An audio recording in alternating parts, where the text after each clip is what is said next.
Hey guys, welcome to another episode of the Rocket Chiro Podcast, a business and marketing podcast for chiropractors. We're going to talk today about chiropractic coaching, and I was thinking about this lately because of the new year's coming up, and it's like a lot of chiropractors are sort of gearing up to hopefully have a better year next year than they've had this year. And some of that is going to come from learning something new or developing a new habit, cleaning up some of the bad habits that we have. And that's going to come through some form of coaching. And when I typically think of coaching, a lot of times my brain goes back to 2004 when I graduated from chiropractic college. And I think of coaching and I think of going to a seminar and getting this book and having this like 5 or 6 seminars that I have to go through the course of the year. And they're going to tell me exactly what I'm supposed to say and how to do a day one and how to do a report of findings and how to do patient education. And there's sort of this cookie cutter approach to chiropractic care. And that's kind of where my brain goes when I think about chiropractic coaching. But that's not really all that chiropractic coaching is. And I actually did a search and I was kind of digging through the internet thinking like, okay, what are the different ways that chiropractors can get coaching? And just sort of thought it would be good to have a podcast where we could just unpack this a little bit and talk about why it's necessary, the different types of coaching that chiropractors can receive, and then just get into where to go next, like where to start with chiropractic coaching. So before I get into that, I do just want to remind you guys that if you want a better chiropractic website that's going to help you get more new patients from the internet, go to Rocket Chiro, check out our websites. I'd love to help you out in the coming year. It's a great way to start picking up some more new patients throughout the year. Just have a better website that's a little bit cleaner, a little bit more straightforward, that people are more likely to schedule their new patient appointment through that website than one that's cluttered and messy, which is what a lot of chiropractors have. Also, if you want help with Google Ads, if you want help with search engine optimization, reach out to me. Or if you're listening to this and you say to yourself, like, I need business and marketing help, like check out my Next Step membership. It is chiropractic coaching for business and marketing. It does not coach everything. It does not help you with everything. And we'll get into that here in just a second. But it is going to help you with the business and marketing side of chiropractic and some of the stuff that we're going to talk about today. All right, so let's kind of get into this. One of the things I wrote down is I wrote down some notes here of the different types of coaching that I found and sort of explaining those. But my first thought was this, is that the thing you have to understand as a chiropractor, and if you've been out in practice for very long, you already know this, whether you've communicated it or not, is that chiropractic college doesn't teach you, it doesn't really prepare you to be a chiropractor in the real world.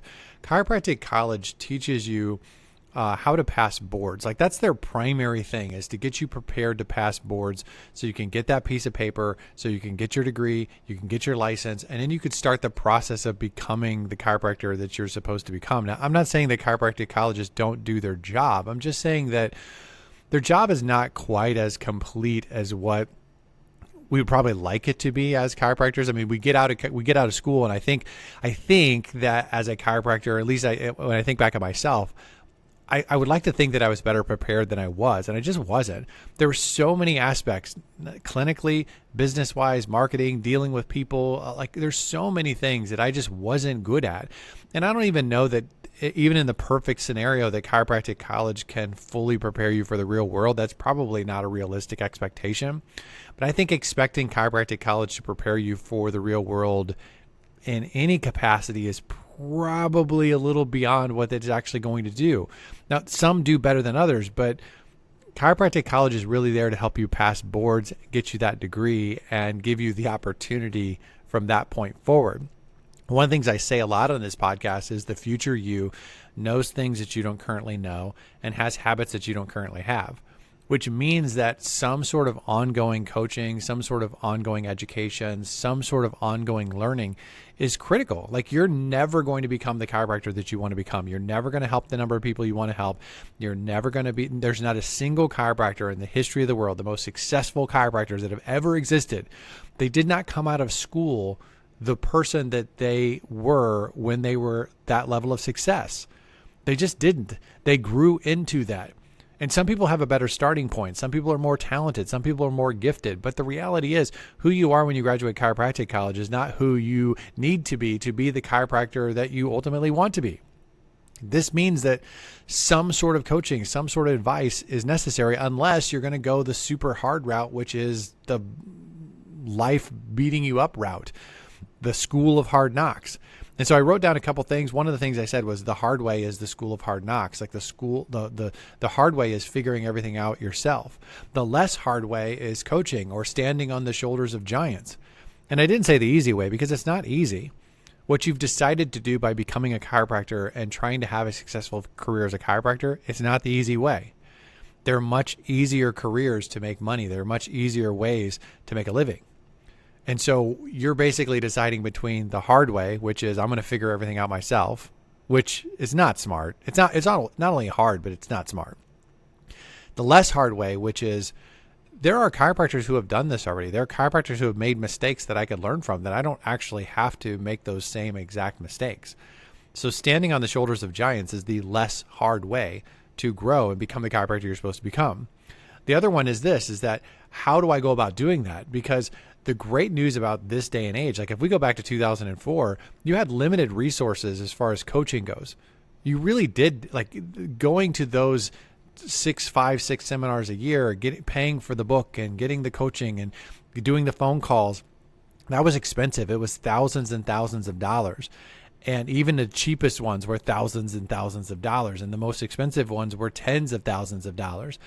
But that was all you had available to you, other than maybe you could read some books or something like that. But there wasn't podcasts. There was no such thing as online coaching or online mentoring.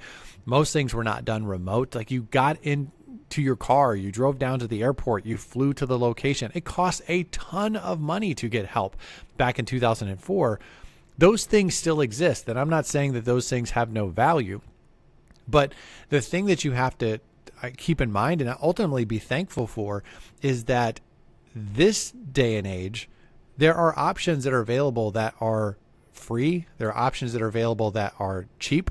There are options that are available that are less cheap. And then there's options that are available that are still those kind of high-end, expensive options. And I would tell you this, the hard way, we're talking about hard way and less hard way. The hard way is doing high-end, expensive coaching and mentoring when you don't have a lot of money, when you're really, really hard pressed for cash. That's the hard way of doing it.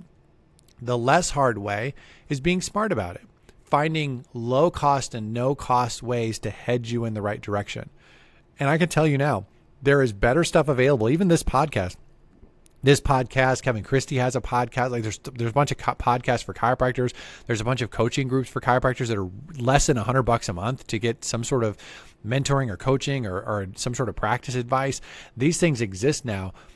There is better free stuff available now than the paid stuff was back in 2004.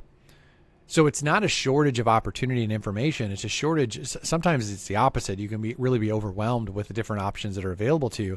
But I think the starting point is identifying what type of help do you need. And that's what we're going to get into here as far as the types of coaching that you can look for, figuring out what those things are, and then figuring out like what makes the most sense for your time frame. Like how soon do you need to have a result?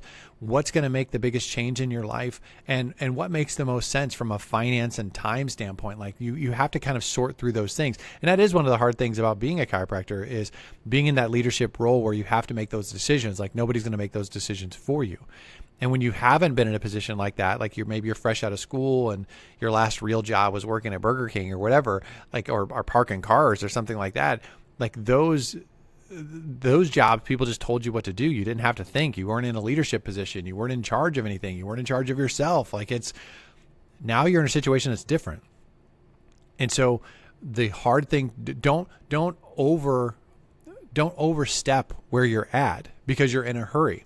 And I'll give you a quick example and then we'll kind of get into this real quick. I had a chiropractor get a hold of me a few years ago. I don't know ultimately what he decided. We really only talked one time. He wasn't even a client of mine. He reached out to me and he was asking for some advice. And it was sort of a weird thing because I wasn't 100% sure what he wanted me to do. It was almost like he wanted to do this program and his wife wasn't on board with it, but he wanted to do it. And he wanted me to talk to them together. And the last thing I should be doing is giving marriage counseling, right? Or giving some sort of advice on your spouse or whatever. But this guy it's like he wanted to do this thing. He knew it was going to help his practice. He knew it was the best thing for them and whatever. And his wife was like really hesitant and he wanted some help. like explaining like this is the sacrifices you have to make. This makes a lot of sense. And so I sat and I talked to him. We talked on the phone. I sat and talked to him on the phone, and I was listening to him, and I'm sitting there going, this doesn't make any sense. And it wasn't that what he was thinking didn't make sense. It was just that I tend to agree more with his wife than him in the moment. Like long term, I understand what he was trying to do, but he was insisting on doing this super expensive program that it's like, okay, we don't have an extra $10, $20, $30,000. I don't even remember how much it was, but it was tens of thousands of dollars to do this program and certification. And I'm like, you're going to put your finances at risk, your family at risk to do this program. The program took like 2 years. He didn't have the money for it. They were already like having a hard time. It was going to take 2 years before he even got the certification, before he could start getting some sort of return on his investment. It just seemed like bad timing. And that's actually what his wife was nervous about. She wasn't objecting to him doing continuing education and doing something to further his career. She was just kind of going, God, we're having a hard time already. Like, why are we kind of going out on a limb? And I agree with her. So that's what I told the guys. I said, hey, what can you do that takes you in that direction that isn't going to put such a strain on your family? Or if you feel that you're definitely like you're going to take out a loan or something like that, and you're going to make some sort of payment, why don't you just have a proof of concept? Like set aside, if you're going to be paying $500 a month or $700 a month or whatever it is to pay this back, why don't you put that aside for the next 6 months and prove to yourself and your wife that you can afford to make this payment over the next 2 years while you're doing this thing? It does delay the time you're starting this training, but at that point, you have proof of concept. You know that you can do it with your current state. You can handle that extra $500 or $700 or $1,000 a month, whatever it is. And your wife knows that. So then you could go forward with confidence. And now you have 6 months buffer that you've saved up because you were kind of doing it in advance, kind of as a proof of concept. And so those were the things that I talked to the guy about. I don't think he was really happy with my advice because he really, really, really wanted to do this thing, and he really, really wanted to do it now. And it's sort of like buying, like I really, really want a Ferrari for my first car and I'm 16 years old. It's like, okay, that's nice, but you don't have Ferrari money. You don't have Ferrari skill. Why don't you just save your money and buy a Civic? Why don't you buy a Kia? And just understand that it's like you can have a Ferrari later. That's cool, but it's just bad timing. So those are things you have to think about when you're dealing with coaching. So let's kind of go through the different types of coaching. First one's business coaching. And I think this is probably the most obvious, or at least it's the most obvious for me. When I think of business coaching, I just think of the basics of running a business. Business coaching to me is if you were going to open a small business, whether you're a chiropractor or you're a baker, like there's certain things you have to understand about that. And that's what I would consider business coaching. Next, you have clinical coaching. Clinical coaching it's a little bit vague, but I would consider it the patient management part. I think chiropractic schools probably do a better job of this than they do some of the other things, where they might teach you how to set up a care plan or how to recommend, how to take someone through a course of care, how to do a consultation, something like that. I know that most of us could be better at that. We kind of come out of school and we're maybe not nearly as good at that as we're going to be in the future. But there are plenty of ways that people out there that will kind of teach you how to deal with the patient aspect, the human being aspect of being a chiropractor. And this is hard. I kind of jokingly say, like, if it wasn't for people, practice would be easy. I mean, it's one of the hardest things about being a chiropractor is dealing with human beings. And so clinical coaching can be really, really helpful. Then there's marketing and branding. I think marketing and branding is slightly different than business coaching because now you're getting into like, how do I specifically want to market my business? How do I want to brand? How do I want to present? This has to do with what value are you offering? When chiropractors try to be everyone's chiropractor, they end up being no one's chiropractor. And the mistake I think a lot of chiropractors can make coming out of school is thinking that everyone with a spine is my patient. That's not good marketing. That's not good branding. And sort of in the same way that like BMW doesn't try to be everybody's car and Kia doesn't try to be everybody's car and, you know, Lamborghini and Ferrari, they definitely don't try to be everybody's car.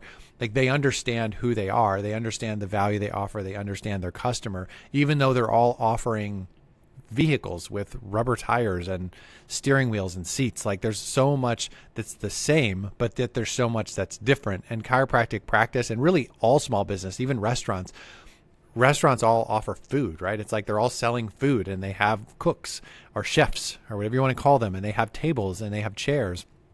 There's so much similarity from restaurant to restaurant, but marketing and branding has to do with what are they offering? How are they offering it? What's their thing? What are they known for? That's those sort of things. Those things you have to think about as a chiropractor. And if you've never thought about them, it's hurting your practice. It's hurting your reputation. It's hurting your ability to grow and reach more people within the community because you're not clear about who you are. Nobody else is going to be clear about it either. So marketing and branding coaching can be really helpful. Mindset and personal development. I talked about leadership already. Like, you're not in a leadership position any other time in your life. Most chiropractors aren't. Then you become a chiropractor. Now you become the leader. There's aspects of that you have to learn. It's a muscle that you exercise and you get better at. Mindset's one of those things. Like, I'm not always the best at mindset. Like sometimes I have a really bad attitude and that affects my business in a negative way. And so having a mindset, I don't think mindset alone is the thing that you should be focusing on, because it's important to have the right mindset, but then have habits that connect to that mindset. In a perfect world, you do both. And I talked about that on a podcast recently. But if you're really, really struggling, like say you feel good in the business, you feel good clinically, but you're just brains in the dump because maybe you've been through a divorce, or maybe life's kind of beat you up, or maybe you have something in your past that just makes you just sort of self-sabotage. It could be really helpful to have a life coach or even a therapist or something. That could be a form of coaching that really helps you break through where the kind of a stuck point that you're at. Sales and communication. Guys know I don't love the word sales when it comes to chiropractic, but we do sell chiropractic. We are selling our services, and I don't think that making a sale should be more important than helping the person. But there is an aspect of selling that goes into helping people. And so getting better at communicating value, getting better at communicating what you're doing, getting agreement from people, like there's a whole process involved with that. So getting coaching in that realm is something chiropractors can do. Niche specific coaching. This happens a lot in chiropractic, and maybe you haven't ever thought about it as coaching, but I told you guys I did upper cervical when I was in practice. Like that's a whole different thing. That's how to do upper cervical, how to communicate upper cervical, how to take someone through care, you get into a whole thing. And if you're going to do pediatric chiropractic, you're going to do sports chiropractic, I talked to a toughness chiropractor the other day. It's like, if you're going to do these different things or unique things, or even offer services like neuropathy, or offer services like, one of my SEO clients, we're talking about nasal release technique. If you're going to do these things, there's sort of niche coaching that goes into that. There's niche advice that goes into that, so that you can do it in the best possible way. People have done this before you. You don't have to reinvent the wheel. There's also two more. There's technology and systems coaching. So technology and systems would be things like software. It's entirely possible that you're using a technology. Sometimes people will do it for you, like if you pay for marketing. But you could also have a system like some sort of AI that you're using in your practice. You could have some sort of that you're using within the practice that you need advice on. Something like if you're using, JNAP or something like that. Like if you're having trouble with it, you're not using it to its full capacity, you want to make sure you get a hold of them and get some coaching, get some advice, figure out how to, if you're paying for a software, use it to its full potential. It doesn't make sense to do it otherwise. Otherwise, you're just wasting money. Last one's going to be like compliance and legal. This has to do with your paperwork. This has to do with your business. Like this could be like a CPA. It could be someone that advises you on how to write notes as chiropractors, or how to do PI stuff, or how to do insurance, or how to do coding.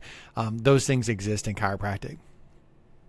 So those are the different types. Like when I think of coaching, I generally think of business, but that's probably because that's the world that I live in. When I do my Next Step stuff and I tell you guys, hey, check out Next Step, it's not all of this stuff. We cover business, we cover marketing and branding. There's some personal development stuff in there. There's some like human element, like dealing with people and managing people. There's some of that, but we don't get into niche specific stuff like, like if you're evidence-based, or if you're subluxation-based, like we don't get into like the specifics there. If you're wanting to do a certain technique in chiropractic, we don't get into the specifics. Like we don't talk about your software. We don't talk about that. And we don't talk about paperwork and insurance and things of that nature. That's generally not things that I cover. And so where to start? I sort of talked about it in the beginning. I'll just close with that same thought. You start with, you have to identify like, what do you need the most? What's going to move the needle the most in your practice? You probably need a lot of help if you're just getting started, but what do you need the most? Like what's going to make the biggest difference in the time frame that you need to make that difference? For a lot of chiropractors, it's the business and marketing side of things. It's the patient management side of things. Like they actually need more help quicker with that than they do with their software or with their clinical stuff or their paperwork. That doesn't make that other stuff not important. Even the clinical stuff, you probably need to be better at adjusting. You probably need to be better with patients. But if you don't have patients, you can't get better at being good with patients aspect of practice. Now, maybe that isn't your biggest problem. Maybe you have plenty of patients, but you're failing in the communication. Your people are coming, they're not coming back. You're not getting the results that you want. Or you're seeing a bunch of people and you're having issues with billing and having issues with paperwork. If that's the case, like you need to identify those things. Like we're heading into a new year. It's a great time to do this. Like identify those areas where you need the most help and then look around and say, what makes the most sense for me? If you're flat broke, maybe listening to podcasts and reading books is your best option to get you to a point where you can maybe pay for some help and then pay for some cheaper help versus expensive help. If you're doing really, really well and you have 4, 5, 6 clinics, maybe the books and the stuff that's going to take more time isn't what you should be doing. Maybe you should be reaching out to someone and saying, hey, I want some help with my this or that. Can you help me with this? I need this tool or that tool or whatever. Sort of just depends on where you're at. But understand this. This is kind of the final thought, which was my first thought. You have to be better. Like if you want to do better next year, you have to be better. Like your practice isn't going to outgrow you. So you need to learn new things. You need to develop new habits. Other people can help you with that. So reach out, read a book, listen to a podcast, take action. Don't just be a hearer, but be a doer, sort of a Bible concept. And you'll have a better year next year. All right, guys, that's it. I'm going to go ahead and wrap this up. Thank you for listening to the podcast. Thank you for subscribing. Thank you for sharing the podcast. If you know another chiropractor that's not a listener and you think that they would benefit, please share the podcast. That'd be great. If you want a better website, go to Rocket Chiro. Check it out. I'd love to help you out. If you want some help with your business and marketing side of things, you want to decrease some stress, get yourself in a little bit better position for the new year, check out my Next Step program. It's a great coaching program for chiropractors who are getting started. Chiropractors are feeling stuck. I'm done. I'm out of here. I'll talk to you guys on the next episode. See ya.